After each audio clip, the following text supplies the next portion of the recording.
The first edition of the Ford Mustang Mach E all-electric crossover is sold out. They've announced it this week, took it off their website, that's it. They're sold out. However, they are not telling us how many they're planning to make of those. Now, they're saying in the first year, they're going to be making about 50,000 of different configurations of this car, which is actually pretty impressive. They're saying it's a battery constraint, which is once again a problem. It seems like this is something that needs to happen sometime soon if we're going to see this electric car revolution take off. Even Tesla's been having some of them with Panasonic, but 50,000 is a lot for the first year's run, especially for a legacy manufacturer that technically has never really done this before. Now, I was at the unveiling there a couple of weeks now. It wasn't exciting. I know Cybertruck overtaken everything and all the reservations with the Cybertruck, but this is actually a big event. As a matter of fact, I believe this will create a bigger impact on the electric car community because this car targets people who would not buy a Tesla even if they had the money, right? But Ford Mustang, that's a name that a lot of American households are definitely willing to get behind, even if it's electric. They don't know that it's better than the regular, but I believe this is why that event was even more significant than the Cybertruck. And when it's all said and done, this will affect the overall electric car movement in a bigger rate. And here's me chilling with one of the Mach E's after the event, and I also got to meet their CEO, Jim Hackett. That was his baby, right? The Team Edison was kind of his baby when he joined the company. The money was moved, a lot of billions of dollars were moved to that project, and that basically ended up with this product. And it's funny, when they were hanging out with them, they told us that originally they were designing this car as a compliance car, and then decided that, you know what, actually we can do better. As a matter of fact, we can do something really, really cool. So now another thing that people were questioning is that, well, are they really going to do this, right? And a lot of legacy manufacturers, GM and a few others, that kind of say, yeah, we're going to make electric cars. And even like Kia and Hyundai, they made a great electric car. They're just not selling them, right? Now, I'm still excited for this. I think they're going to do it. At least the impression I got from their staff, from everybody who was there, who was working on it, including Jim, that they're definitely behind it 100%. But there are still some skeptics. And by the way, one of the people who were saying congratulations was Elon Musk, which he hasn't done very often. As a matter of fact, a lot of times he tried to put down the competitors like Porsche Taycan and Audi e-tron. So this was a nice turnaround. But one of the critics that I have met there for the first time, actually, Chelsea Sexton, is, if you don't know who she is literally the OG of the entire electric car movement. She was in the original Who Killed the Electric Car movie. She was, originally intern at Saturn and just basically turned into one of the biggest early fans of this, who was actually doing this. She was there doing this and then became I would say a behind-the-scenes activist. She's done a lot of consulting to all of these brands, and a lot of things that you see that is what's happening in the electric car community now in the industry is a result of some of the things she's done behind the scenes. So this was the first time I met her, and I thought that I was very curious to ask her a question about, hey, listen, we won, right? You won. The legacy manufacturer like Ford produced this car. This is going to be great, and she did not give me the answer that I thought I was going to get from her, which is great because this is exactly the reason I enjoy talking to her. And, she knows a bit more than me, right? So I'm going to play that interview in just a second. Of course, a quick reminder that this video and this channel is sponsored by Byte, and check out their all-electric SUV called Byte, coming to the US, coming to Europe, €0, $0, 0 rubles, whatever.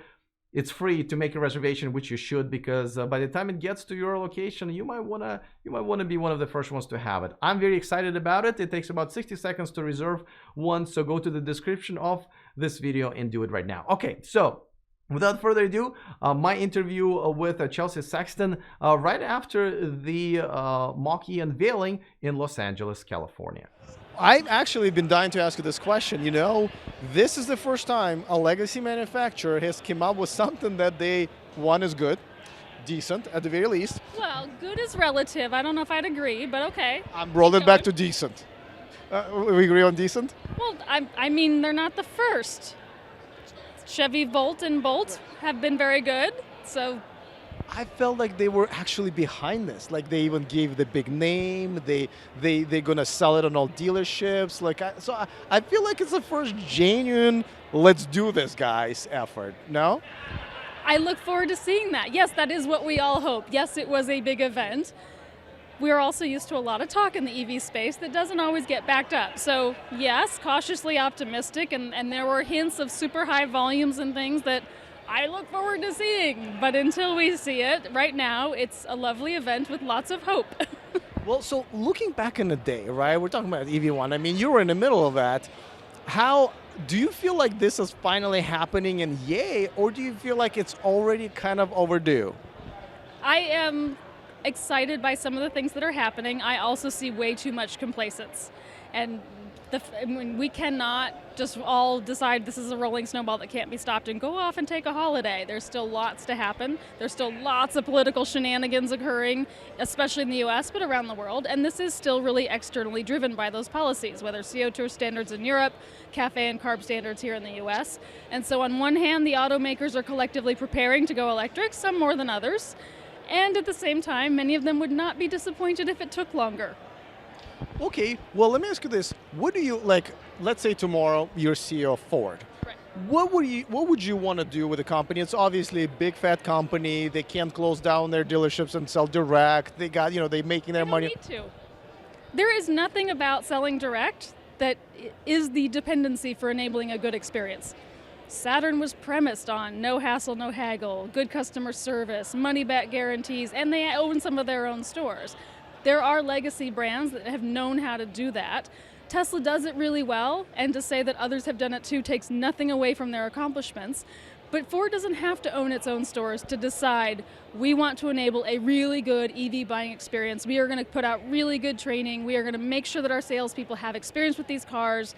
The Tesla secret sauce is really well-trained salespeople that are enthusiastic about their product in a low-pressure sales environment. That's basically it. They do it really well, but there's nothing about the fact that Elon signs the checks that doesn't mean anybody else couldn't do it too. Fair enough. Okay, so now you mentioned Tesla, and every time we talked about it earlier, right? Every time an electric car comes out, oh, how is it compared to Tesla? Now, I don't always think it's fair, especially right now. I think this car, people who will be buying this car wouldn't even consider Tesla. And there's an Android to every iPhone, but there was an iPhone. What are your thoughts on that? Because I know you're a little bit kind of annoyed with it as well. I am really annoyed with the knee-jerk reaction to call every single new EV a Tesla killer, because generally speaking, I don't hear it from any of the manufacturers. So they all get blamed for it, and yet none of them say it. It's usually the headline writers. Tesla does a lot of things really well. There is also no single car for everybody or no single brand for everybody, gas, electric, or otherwise. So all new entrants are welcome from my perspective. These things are subjective. Some people will like the looks of one or the performance or another, or happens to have a local dealership near them, and that's what makes the decision. It doesn't matter. We need more variety in the EV space, not less. So, and Tesla succeeds more if there is more variety to grow the overall market rather than trying to carve up a smaller market that exists today. All right, before I let you go, tell me, where do you want us to be in the next 3 years or so? Do you want everybody to push for an affordable electric car? Do you think it should be self-driving pods? Like, where do you want this to go? Where do you think would be the best way to transition people who are driving the gas Mustangs and F-150s into this new universe of electric cars?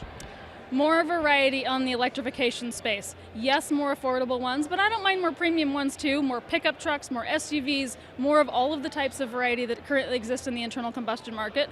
Autonomous development will continue to happen, but it's a parallel effort and a much longer one, so we're not going to see that much change in the next 3 years on that front, and we don't need to make electrification work. So you're going with a reasonable answer. Okay, all right, fair enough. I'm known for those. Fair Sorry. enough.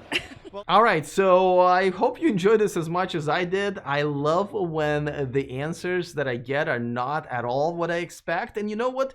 She could be right. I mean, we've seen this before, and she certainly has seen this before, where the manufacturer, does this big show and saying, yes, we're going full force. And then they realize that, like Hyundai and Kia, that, oh, we can't get batteries, or we only want to sell it in ZEV states. Now, they, Ford has definitely been very clear about the fact that they want to sell it in all states, at all dealerships, and pretty much all service centers are gonna be able to serve this car. So the commitment as far as what the message is definitely there, but it's good to hear people like Chelsea, where, hey, we're not there yet, right? She's right. We gotta see it. We got to see the commitment. I want to walk into a Ford dealership in another year when we're going to start actually selling them. And I want the salesperson to be excited about it and not say, yeah, no, you don't want this weird electric car. What you really want is that over there. That's a gas guzzler and you're going to love it, right? So I definitely want to see that. So, humbling experience for me talking to her.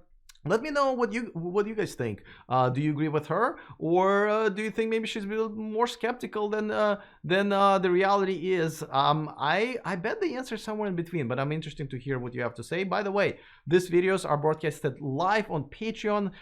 This is one of my biggest perks to the Patreons who support my channel. I'm a full-time YouTuber, so this and my sponsors is how I put bread on my table. So I really appreciate it, and thank you to one of my newer Patreons, Joey. Thank you so much for joining my Patreon community. If you want to watch this videos live and support this channel, go to the description of this video and get that link and sign up now. So I'll see you in my live feeds. And by the way, one more thing, in that description of this video you can get is the VIP list. Get on that. That is free, and you'll get a bonus story every Saturday. It's an exciting story about electric cars that I just couldn't fit in because there's just so many things going on. Couldn't fit in on the channel, couldn't fit it on the e4electric.com website, so we're just emailing it out, and the response has been really good. So go to the description of this video and sign up for the newsletter. All right, looking forward to your comments. Other than that, see you guys next time, and remember to stay charged.